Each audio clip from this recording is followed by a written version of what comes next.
Right off the top at the White House, a face-to-face meeting between President Donald Trump and the Prime Minister of Japan. This is President Trump's first sit-down with the G7 leader since the start of the U.S.-Israeli war with Iran.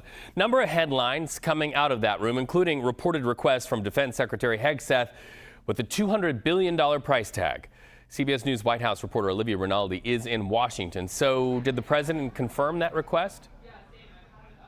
Reed, it's a good question. The president said that they are going to be asking for more money, but did not hone down on the specific figure. And it was similar this morning when Defense Secretary Pete Hegseth was also asked about that. He said that they are going to be asking Congress for more money, but said that they need it because it costs a lot of money to kill bad guys. That is the quote from the Defense Secretary this morning. Take a listen to Wei Zhijing's question about this in the Oval Office this morning, asking the president about whether he's going to ask Congress for this money or not.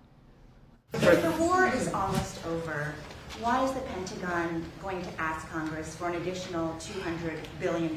Well, we're asking for a lot of reasons beyond even what we're talking about in Iran. This is a very volatile world, and the military equipment, the power of some of this weaponry is unthinkable. You don't even want to know about it.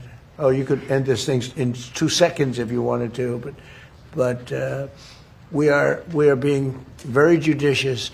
But we want to do. Don't forget, Biden gave away. I rebuilt the military in my first term. Biden gave away so stupidly to Afghanistan a lot. He didn't want to move it. He was too lazy. Now, Reed, if I could put that $200 billion figure into context, over nearly 5 years of war in Ukraine, the U.S. has given about $170 billion. But that was as far as military aid, humanitarian aid, economic aid, $200 billion just for this war alone. And we are only on day 20. Well, something else we're watching during this meeting, Olivia, was the Prime Minister's commitment to help police the Strait. Japan is one of the nations that President Trump has appealed to for help. Did she commit to that?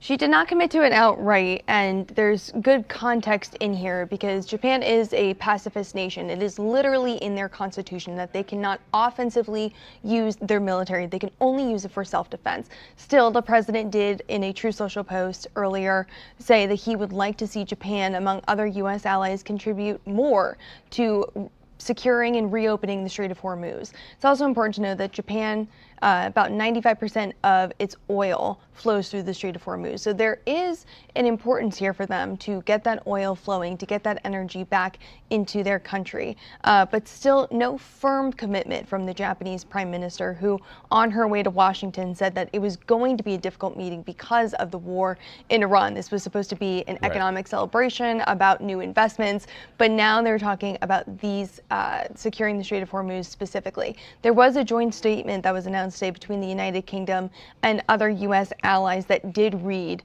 we express our readiness to contribute to appropriate efforts to ensure safe passage through the strait. We welcome the commitment of nations who are engaging in preparatory planning.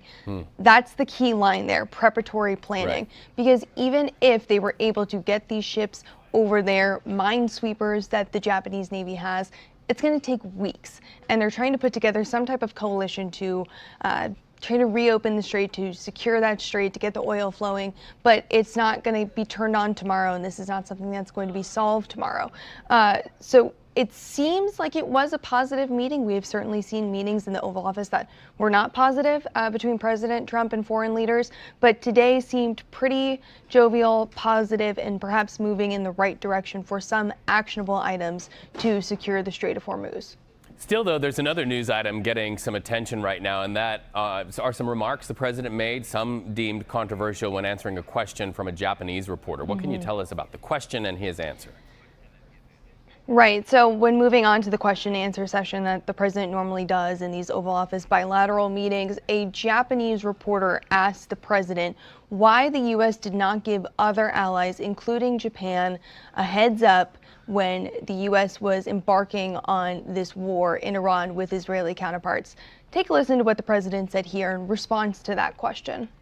When we go in, we went in very hard, and we didn't tell anybody about it because we wanted Surprise. Who knows better about surprise than Japan? Okay? Why didn't you tell me about Pearl Harbor? Okay? Right? You know. It sounded like an audible groan there in the Oval Office when the president said that. It was certainly a bit of an awkward moment. Of course, now Japan is a major U.S. ally. We have a lot of economic ties with Japan specifically, and so it was a very interesting and notable moment there from the president. And interesting to watch the facial expressions of his Japanese counterpart there. Olivia Rinaldi, thank you so much.